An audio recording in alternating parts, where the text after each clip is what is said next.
Olá, seja muito bem-vindo. Eu sou Antônio Carlos, técnico em segurança do trabalho na Universidade Federal do Rio Grande do Norte, e aqui neste canal eu procuro sempre trazer segurança do trabalho direto ao ponto, de modo que você otimize seus estudos e traga mais resultado. E no vídeo de hoje eu trarei um resumo objetivo e direto sobre a NR35, que trata do trabalho em altura, uma NR importantíssima que é necessário um estudo direcionado, porque praticamente em todas as provas e concursos ela é cobrada, e o trabalho em altura ele está presente em diversas áreas que a segurança do trabalho atua, como por exemplo na construção civil, que é frequente essa atividade. Muito atenção aos detalhes, porque eu trarei os destaques com ilustrações para facilitar o seu aprendizado. Vamos ao vídeo, portanto, ok? Portanto, iniciando aqui, o que vem a ser trabalho em altura é aquela atividade executada acima de 2 metros do nível inferior e além disso tem que ter o risco de queda. Se a atividade é executada acima de 2 metros do nível inferior e há o risco de queda, se classifica como um trabalho em altura, segundo a NR35. Das competências do empregador, o que é que cabe a ele? Cabe a ele garantir a implementação das medidas de proteção estabelecidas nesta norma. Essa é uma obrigação do empregador, implantar as medidas de proteção. Cabe a ele também assegurar a realização da AR, da análise de risco, quando possível, a emissão da permissão do trabalho. Então, quando aplicar, ele vai assegurar a realização da AR e, quando aplicável, emitir a PT. Cabe ao empregador também desenvolver procedimento operacional para as atividades rotineiras em trabalho em altura. Assegurar a realização de avaliação prévia, tem que ser antes, das condições de trabalho em altura pelo estudo, planejamento e implementação de quê? De ações e das medidas complementares de segurança aplicáveis. Cabe ao empregador também garantir aos trabalhadores informações, e elas devem ser atualizadas sobre o que? Sobre os riscos e as medidas de controle, ok? Então, prosseguindo, cabe a ele também garantir que qualquer trabalho em altura só se inicie depois de quê? Depois de adotadas as medidas de proteção definidas nesta norma. Assegurar a suspensão dos trabalhos em altura quando verificar a situação ou condição de risco não prevista, cuja eliminação ou neutralização imediata não seja possível. Então, também é uma competência do empregador. Cabe a ele também assegurar que todo o trabalho em altura seja realizado sob supervisão, cuja forma será definida pela análise de risco.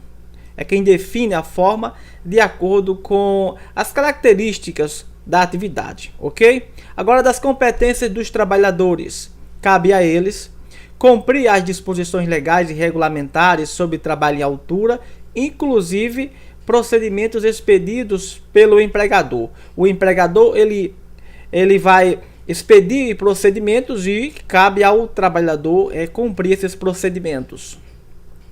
Letra B, colaborar com o empregador na implementação das disposições contidas nesta NR.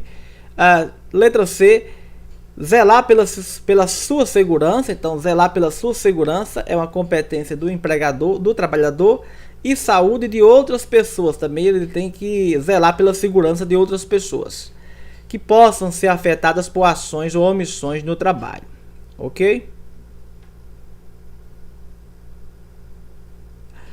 Agora, da capacitação e treinamento, tema muito importante da NR35. Atenção total a este tópico. Considera trabalhador capacitado. Então, quem é o capacitado para o trabalho em altura? É aquele que foi submetido e aprovado em treinamento. Esse treinamento ele deve ser teórico e prático. Então, o treinamento, além da parte de teoria, tem que ter prática, com carga horária mínima de 8 horas.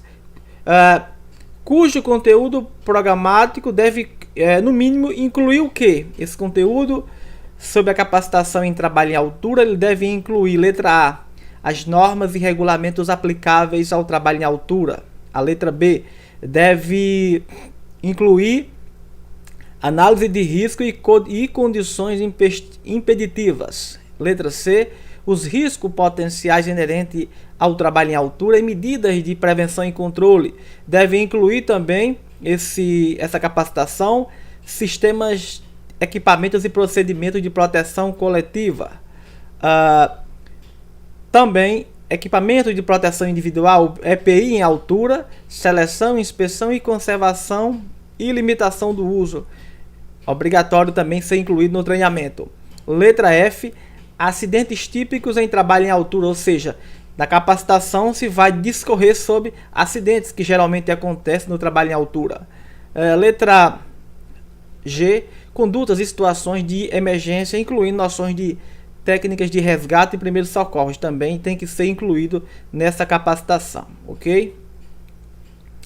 Continuando, o treinamento periódico ele deve ser realizado bianual, ou seja, a cada 2 anos, e ele deve, é uma obrigação, ter a carga mínima de quanto? De 8 horas, guarde essa informação, conforme o conteúdo programático definido pelo empregador. No planejamento do trabalho deve ser adotadas de acordo com a seguinte hierarquia. Qual a hierarquia para esse planejamento? Primeiro, em primeiro lugar, devem ser adotadas medidas para evitar o trabalho em altura. Sempre que possível, vai se evitar o trabalho em altura.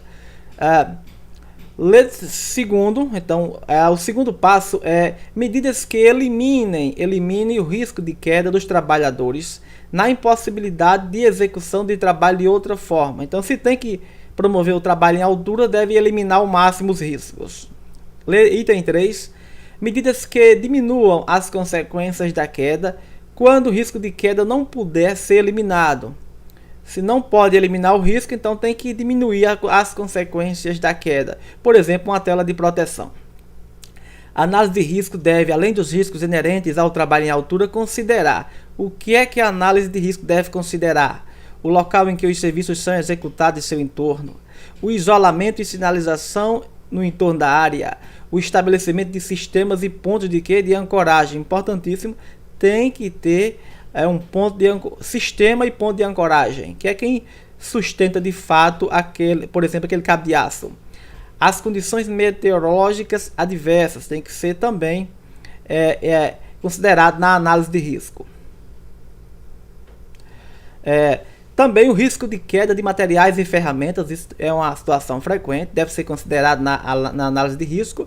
As condições impeditivas, bem como as situações de emergência e o planejamento de resgate e primeiros socorros, de forma a reduzir o tempo de suspensão inerte do trabalhador, e também deve considerar a necessidade de sistema de comunicação. Isso é importante, tem que ter um sistema de comunicação eficiente.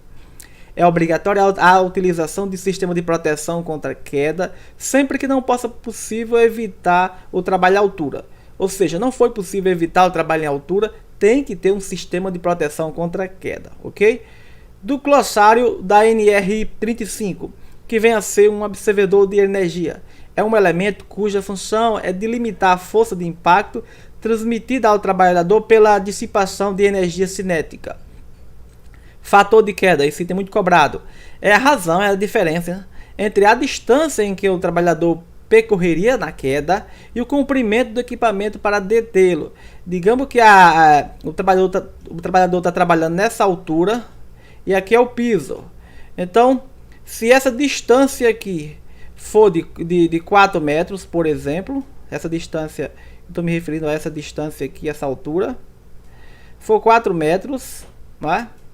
E a corda que está segurando o trabalhador, digamos que aqui tem um trabalhador, né? Digamos que aqui tem um trabalhador.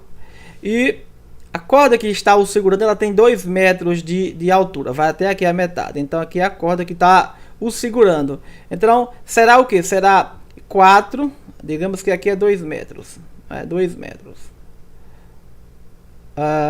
Digamos que, então, qual será o fator de queda? 4 dividido por 2, que no caso aqui, fator de queda será 2, ok? Exemplificando. Continuando. Ponto de ancoragem é um ponto destinado a suportar a carga de pessoas com a conexão de dispositivos de segurança tais como cordas, cabo de aço, trava-queda e talabartes. O talabarte é um dispositivo de conexão de um sistema de segurança que ele pode ser regulável ou não para sustentar, posicionar e ou limitar a movimentação do trabalhador. E trava-queda é um dispositivo de segurança para a proteção do usuário contra quedas em operações com movimentação, seja ela vertical ou horizontal, quando conectada a um cinturão de segurança para a proteção contra quedas, tá certo? Portanto, trouxe aqui uma parte do conteúdo da NR35. Se você quer ter acesso ao conteúdo completo, incluindo teoria mais questões comentadas, eu criei o Kit de Aprovação Segurança do Trabalho, que é o mais indicado para quem quer triplicar o seu aprendizado em segurança do trabalho. O link estará abaixo do vídeo, são mais de 150 videoaulas, teoria mais questões. Clique agora no Kit de Aprovação Segurança do Trabalho. No mais, inscreva-se no canal para não perder nenhum vídeo. Caso tenha gostado, deixe seu joinha. Até o nosso próximo vídeo e fique com Deus. Até o próximo vídeo.